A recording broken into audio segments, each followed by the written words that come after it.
Hey BookTube, it's Jackie. How's it going?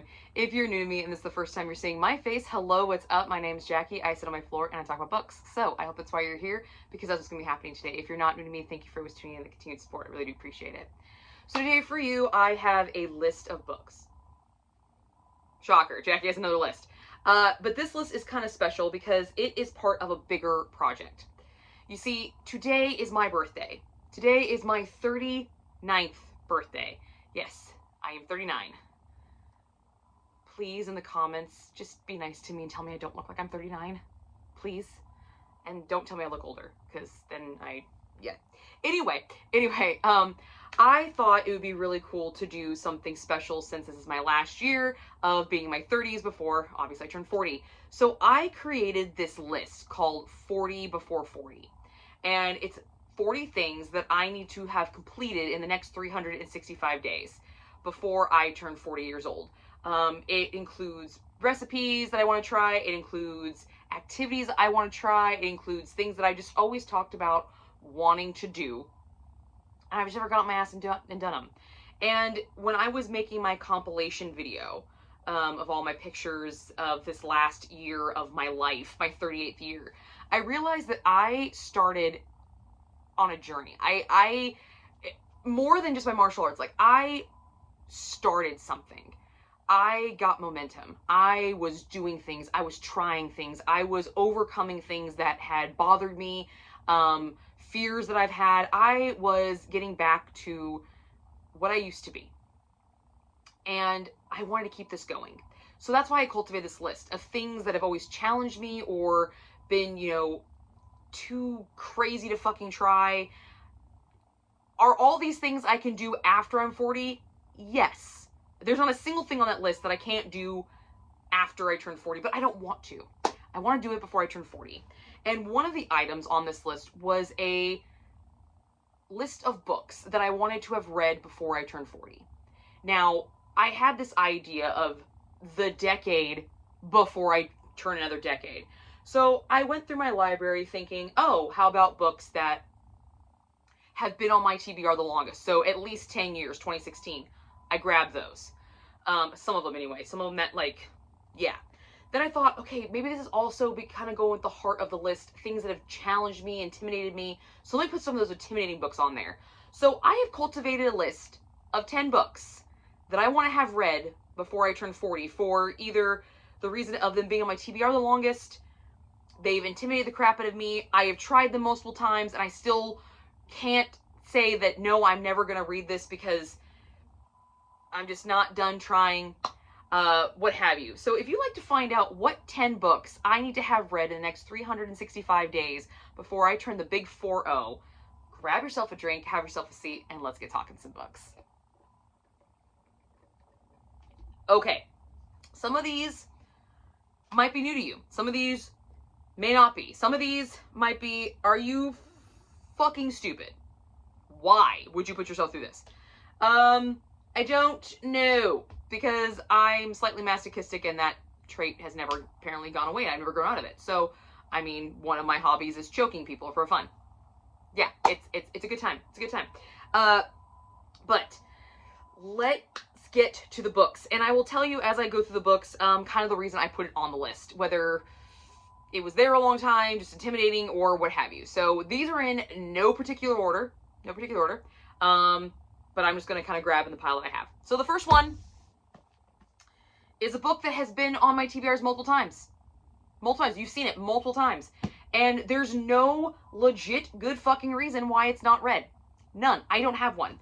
Except the fact that I just can't bring myself to read this book. I don't fucking know why. And I need to, because this bitch is releasing 2 more books this fucking year. Okay? So I need to get it read. I need to. And so is anybody surprised that A Court of Silver Flames appears on this fucking list?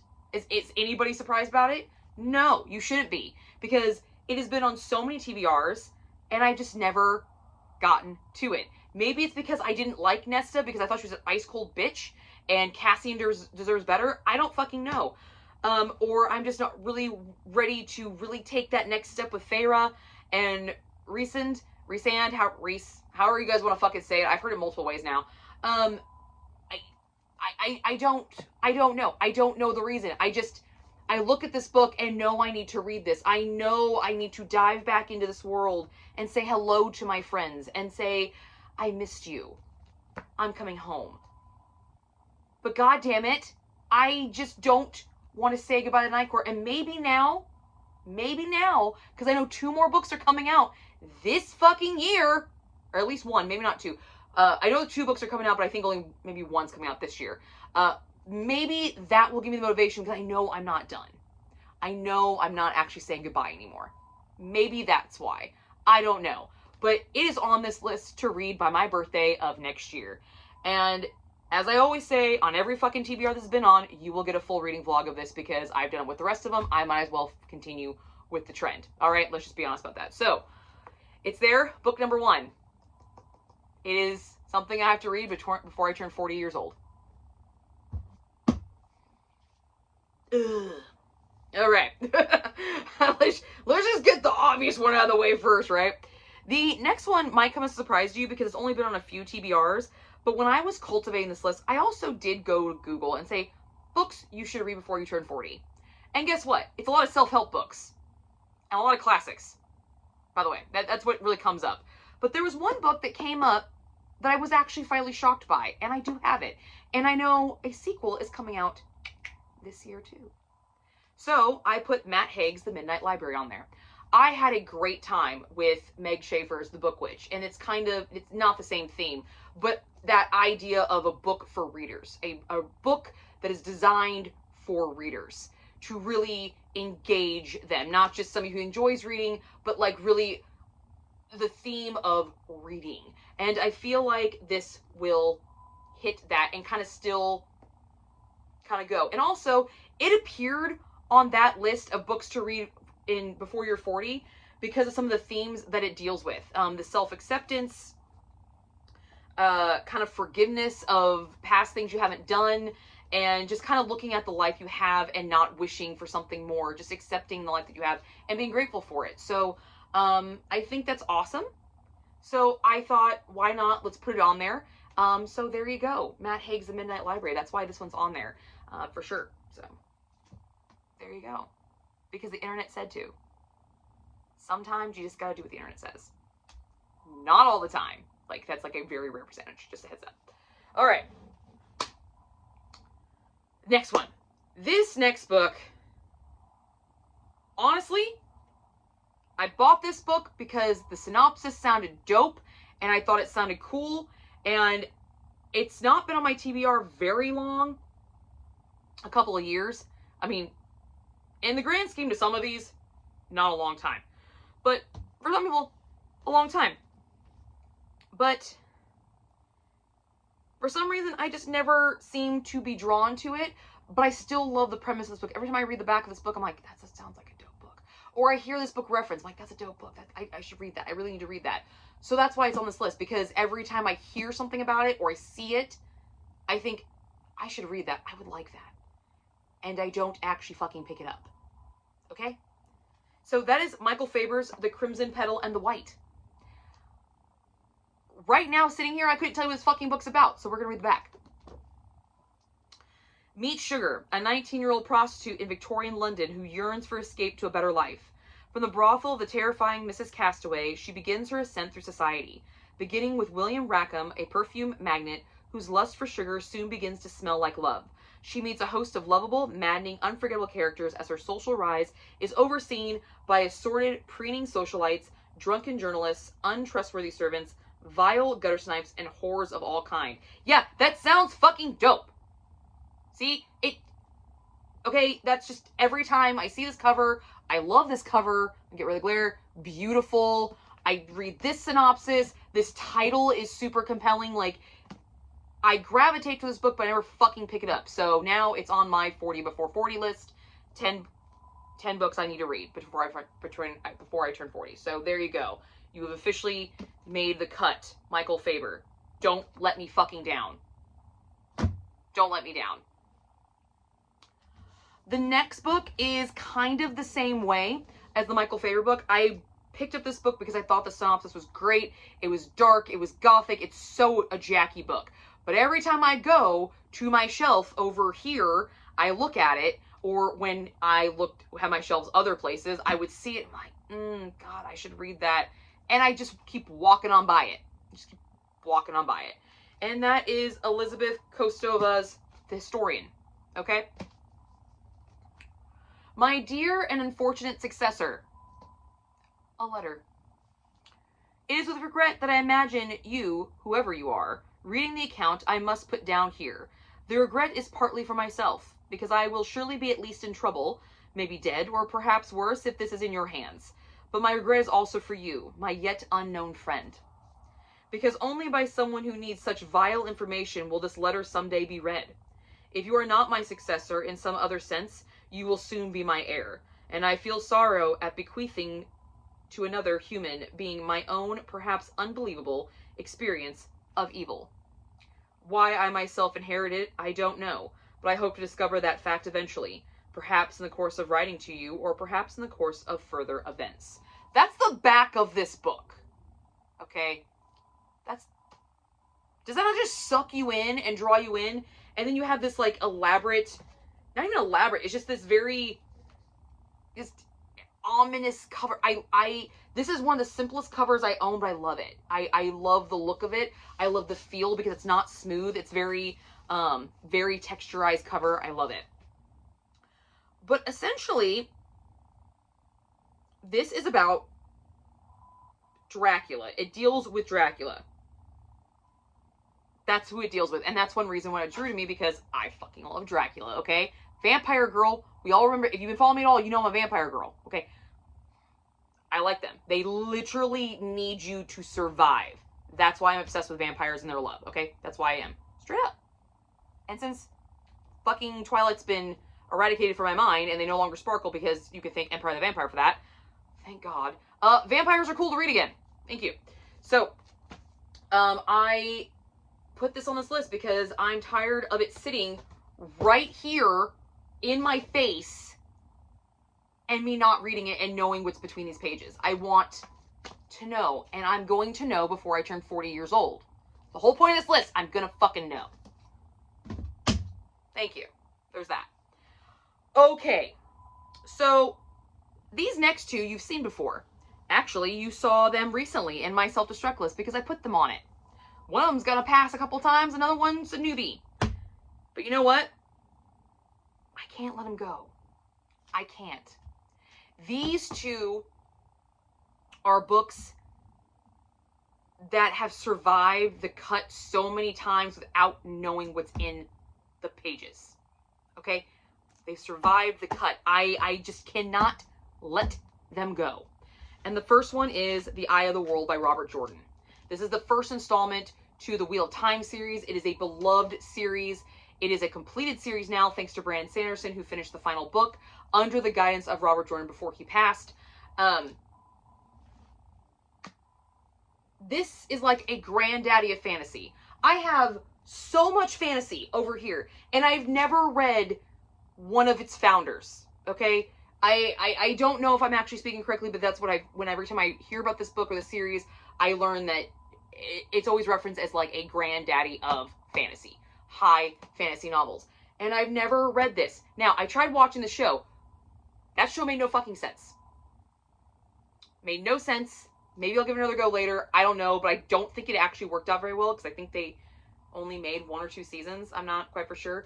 But everyone I talked to who have read this series adores this series. And when I told some of my friends who have read this book that I was thinking about getting rid of it without ever reading it, they looked at me like I had fucking 5 heads.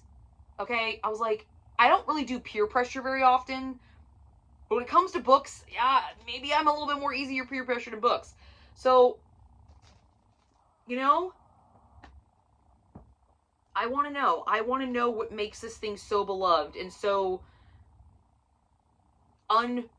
irresistible to people. All types of... I know people who this is literally the only book series they've ever read. Okay? One of my Black Hat Book Coven members, Laura, raves about this series. So, I want to know. And I want to know before I'm 40. I want to know. So, we're going to find out. The next one is not going to come to any fucking surprise to you because it's one of the oldest books on my TBR. This book is literally put on this list because it has been saved from 3 self-destruct lists. 3? Maybe 2. No, 3. I think 3. 3 self-destruct lists, multiple unhauls. I've only put it on 2 TBRs and I didn't get to it. And every time, if you watch my self-destruct lists that has this book on it, I'm always like, I can't get rid of this book. There's something about this. I even went and read reviews on this book. The reviews were not great, guys. They were not great. There was a lot of shit. There weren't a lot of good ones. And that scares me. But I still cannot let go of this book. And this whole 40 before 40 list is to complete things that I've been putting off or talking about doing, and I just can't bring myself to do, and I'm fucking tired of saying, I wish I could do this. I really like this. I want to fucking just do it. So it's got put on this list. This was literally the first book. This was not first. This was the second book that was put on this list. The first one, I'll let you know which one the first one was. But this was the second book because it literally, this list is designed for books like this. So I could not have this list without this one on this.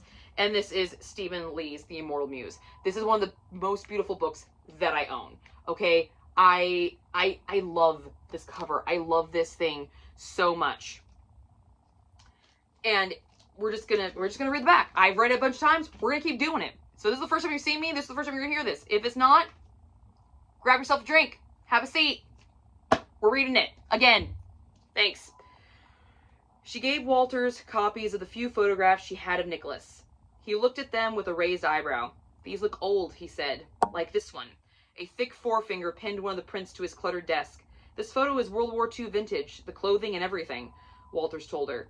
In fact, that uniform collar looks Nazi. How old is this guy? He is in his mid to late 20s, Camille told him. But he will look exactly like that man, at least in the face. So he'll look exactly like this guy for more than 7 decades ago. He made the statement slowly, with a droll lift his eyebrow. Walters was a retired detective who had gone into the PI business. He looked to be somewhere in his late 50s and was nearly a cliche. All he needed was a dangling cigarette and a half-filled tumbler of cheap scotch. And he could have walked out of the Raymond Chandler story. There was a green soul heart in him, also deeply buried and small but pulsing. It was the reason that Camille had felt comfortable with him.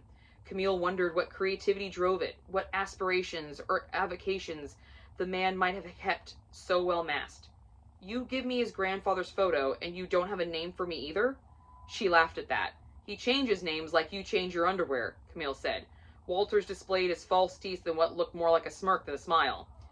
No need to get personal, young lady, he answered. Look, I'll be honest. I'm not exactly cheap and I think you're wasting your money with this. You give me a bunch of old photographs and say your guy looks like this and he might be a doc or might not be, but whatever he is, people are likely to have died. Walter sighed. This is New York, he said. People die here all the time. And there are more than 8 million people in the city. That's a lot of haystacks of your little needle who doesn't have a name or a location or even a decent photo. I know, she told him, but he's here. I'm certain of that. And I need to find him. And then you read the insert. And you discover that this book takes you through time. Get the fuck out. Like, come on.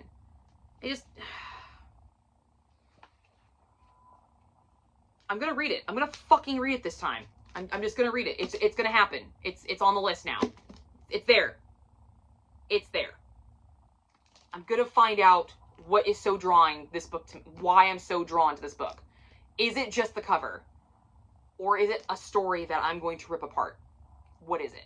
I need to know. Before I'm 40, I need to fucking know. The next set of books, yeah, I said set. There is technically there is more than 10 books on this list, but these next 3, you can't read one and not read the other 2. You just fucking can't, okay? And when you see the book, you'll understand it. I've already read the prequel, okay? I've already read that, so I don't have to. But I need to just complete the set, so Lord of the Rings. Yes, technically there is going to be 12 books on this list because only one of these makes 10. So there's going to be 12. But you can't read the Fellowship of the Ring and then not go to the Two Towers, or the Fellowship of the Ring, and then the Two Towers, and then the Return of the King. You just can't. You can't do that. Okay, you just can't. This is a whole story. It's just like when you go to sit down and watch the movies. You can't just watch the fucking first one. You watch the first one, and then you just automatically put the second one on, and then you put the third one on, and then you be like, hey, I'm in a fucking mood, let's watch The Hobbit. And then you do the whole shit fucking over again. Happens every goddamn time. So why would the books be any different? They're not. So that's why all three of them are on this list. The Lord of the Rings trilogy will get completed before I turn 40 years old. Now, I've already read The Hobbit. I've already read it. How do they make 3 films out of 1 book? I don't fucking know. Still trying to figure that out in my brain. But I liked it. I loved it. Love the movies. I'm gonna give Tolkien one more chance because he's not the easiest to read, guys. He's not the easiest to read by a long shot. Okay, but they're here. We're gonna read them. I feel like this is back. There we go. There we go. There. That was annoying. Okay, that was annoying. So why are they backwards? So we're gonna read them. We're gonna do it before I'm 40. I'm gonna say, I can honestly say I have read the Lord of the Rings trilogy before I turned 40 years old. I should have read them a long fucking time ago. I just never got around to it because I love the movie so much. I do. I'm gonna be that person. I love the movie so much. I really hope the books do not ruin it for me, but I don't think they will. However, you see, the Lord of the Rings, and this is why I'm gonna argue this. People are like, these are 3 separate books. Are they though? Are they? Because it's all Lord of the Rings Part 1, Part 2, Part 3. They're all the same fucking story. But they are 3 books. So, yeah. But I do have an edition of Lord of the Rings where it's all in one bind-up. So, I'm gonna justify with that. I'm not gonna show you that version because it's in my bedroom. But, yeah, I do have that version. So, Lord of the Rings is on there. It's on there. I've already read The Hobbit, thank God. Okay.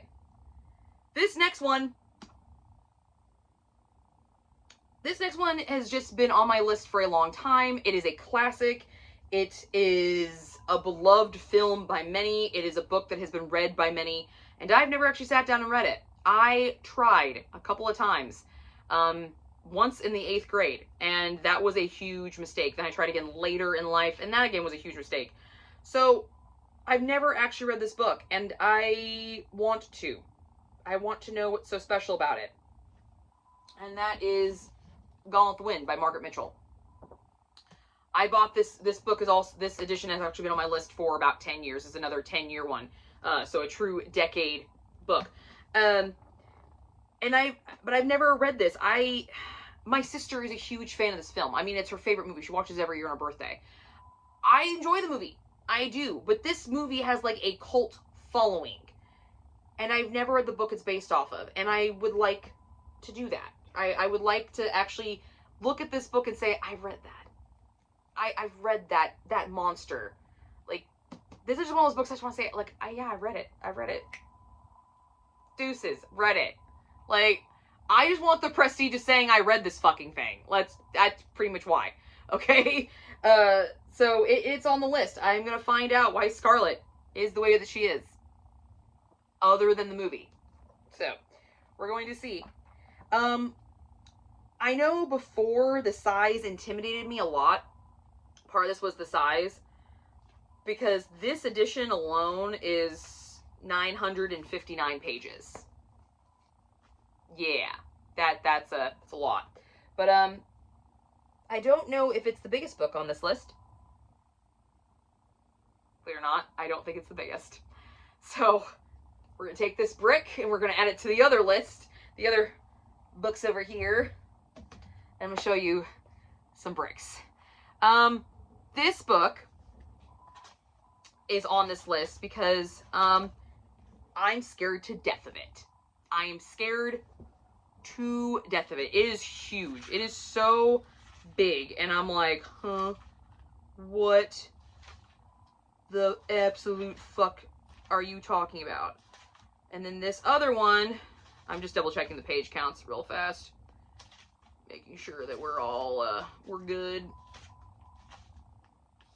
Yeah, we're just making sure that the actual, checking the page count. Yeah, okay, yeah, we're good.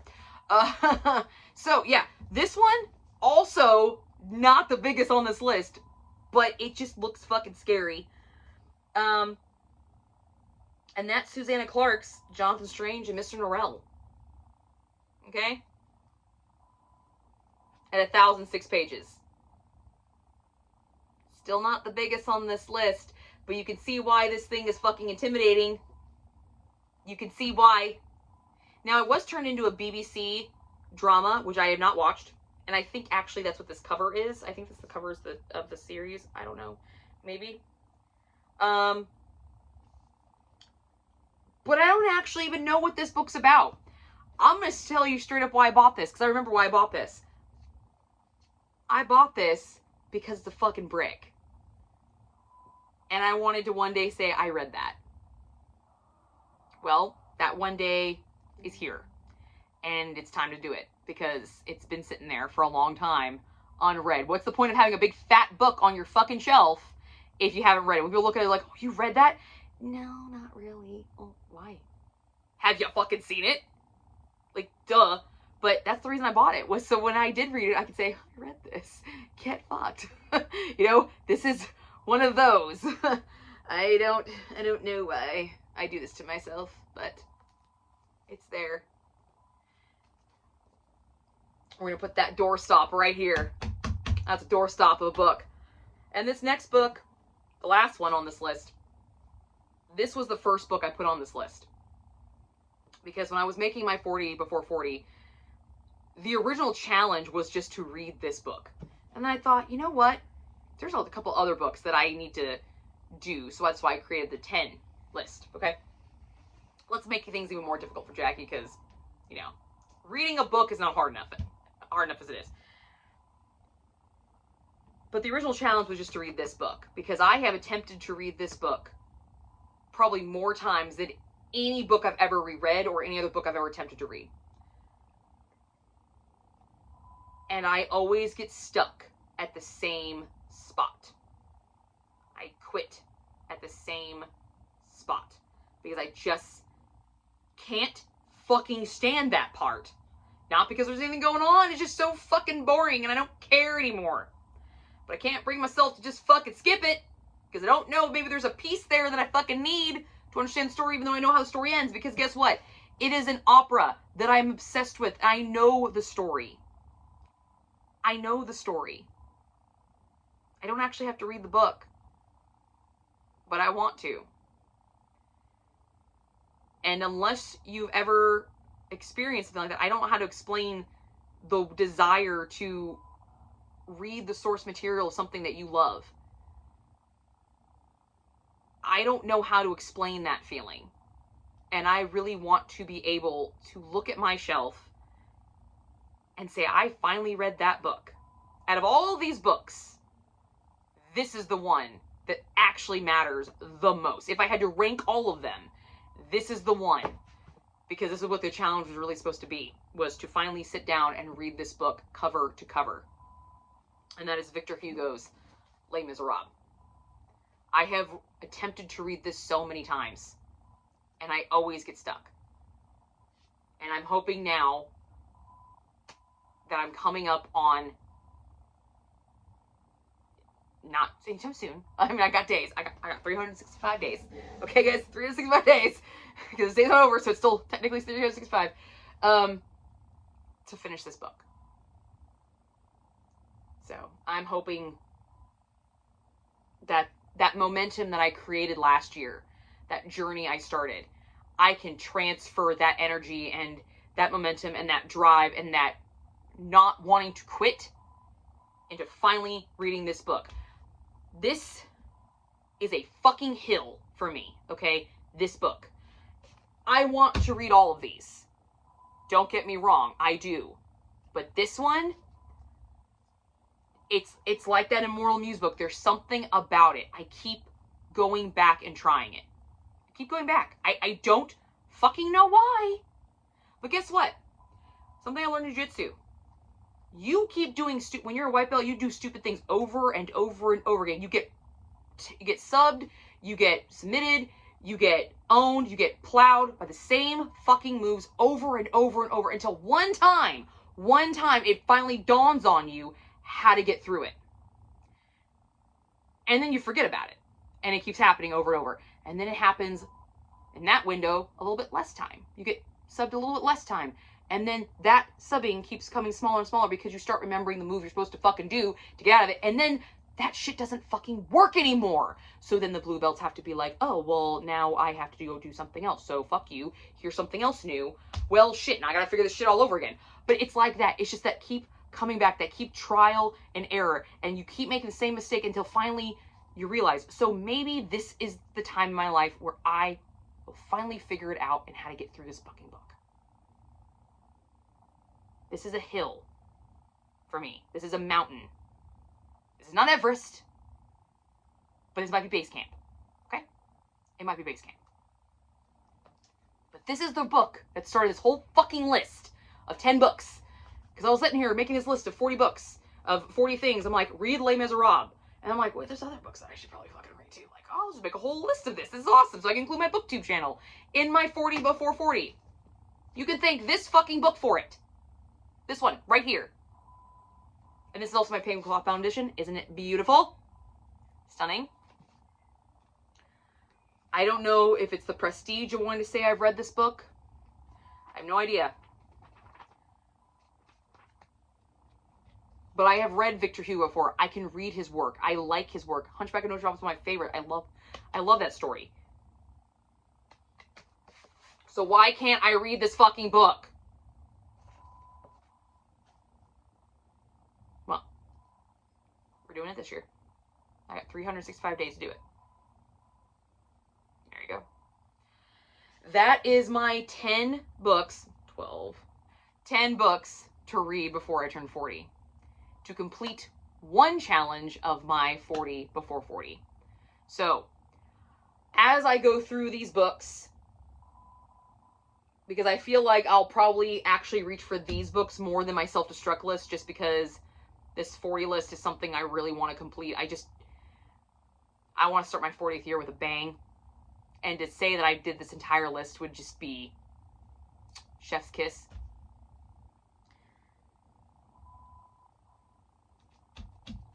I will keep you guys updated as I go through these. Maybe do like a little series on them. I don't know. We'll figure it out. We will figure it out. But that's what I've got for you guys today. Wish me luck. And if you are turning a decade anytime soon, let me know in the comments something that you would like to do before you reach your next decade. And then go do it. And let me know how it works. I will see you guys all soon with another video. That's my birthday for you guys. This is the beginning. This is the beginning of a brand new year. I know a lot of people do this at New Year's, but this is the beginning of a brand new year for just me, not everybody else. Because this is my birthday. This is my journey. And this is a very intimidating looking journey. I'm not even trying to lift this fucking stack of books. I'm just not. By the way, I'm not going to lift this stack of books. But I am going to reiterate. You can thank this list for this guy right fucking here. This one. Oh, and before I go,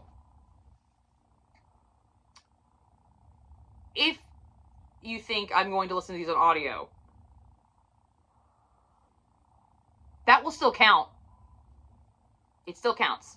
Just saying. I am allowing the audio versions of these books to count. So, that's what I got for you guys today. I hope you guys had a good one, and good luck on all of your goals. That's all I can say. I'm gonna let you go because I don't got anything else to say. I got some shit to fucking read. I only got 365 days, guys. So, I'm out.